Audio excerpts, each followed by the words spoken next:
Olá, gente boa! Hoje nós vamos fazer uma análise do relacionamento entre dois grandes homens de Deus, Moisés e Josué.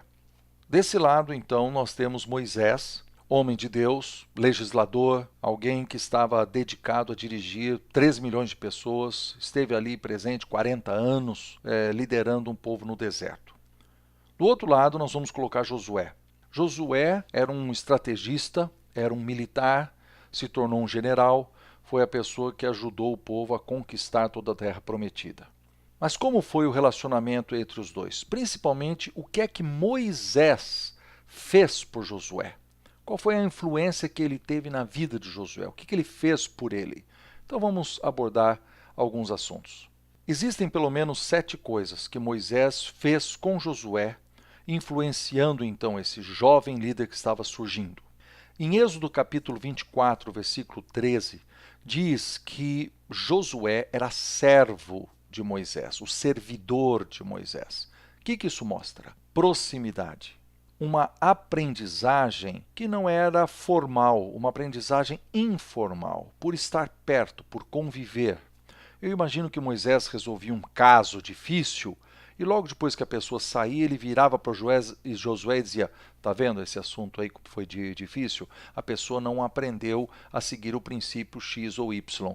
Ou seja, havia uma aprendizagem, uma proximidade. O servo também fazia coisas pelo seu senhor, ele lavava seus pés, ele providenciava roupa, comida, ele estava ali junto o tempo todo.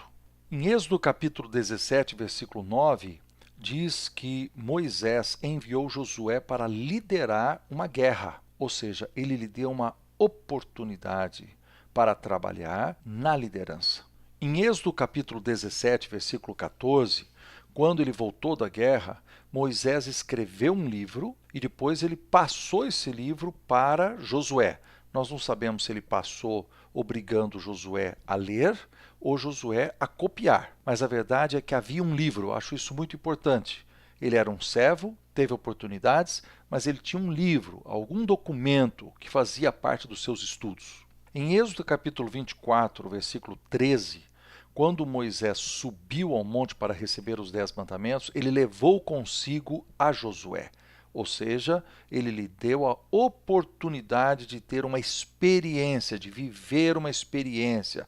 Coisa que a gente deve fazer também com os nossos discípulos, levar para viajar junto, para participar de um retiro espiritual, de ir para uma reunião de oração, fazer uma visita, estar juntos em alguma experiência especial. Em Êxodo 32, versículo 17, diz que Moisés precisou corrigir Josué. Como vocês sabem, a vida não é só feita de alegrias e no processo de discipulado nós precisamos também mostrar aquilo que está errado. Em Êxodo 33, 11, diz que Moisés entrava na tenda para falar com Deus e que Josué não se afastava dali, ele ficava na porta do lado de fora, sentado ali no chão, aguardando. O líder tinha uma experiência especial com Deus, mas aquele servo manteve a proximidade. Ele dizia: eu quero estar perto, para poder aprender mais, para poder sugar dessa pessoa que é meu líder, minha inspiração, algo mais que vai me servir para o futuro. E por fim, em Números 13, 16, diz que Moisés enviou Josué naquela missão de ser um dos 12 espias que iria então olhar a terra prometida. Era uma missão importante porque quando ele voltasse, o povo todo deveria tomar uma decisão a partir das informações que ele conseguiria. O que é que nós aprendemos com isso?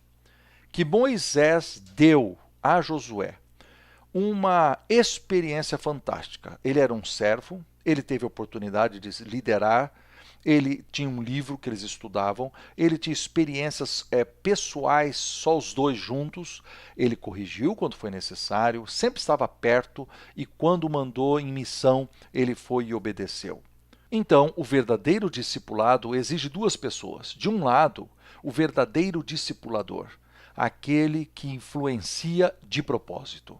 E do outro lado, o verdadeiro discípulo, aquele que é ensinável, que tem discipulidade, alguém que arrebata para si tudo aquilo que está à sua disposição e usa isso para o seu crescimento. Esse é o homem que não será o mero religioso que eu mencionei no vídeo anterior. Ele nunca será a pessoa da mera religiosidade, não, porque ele tem transformação verdadeira dentro de si. Ele tem o coração sendo transformado. Tchau, gente boa. A gente se vê aí numa próxima lição de guardanapo.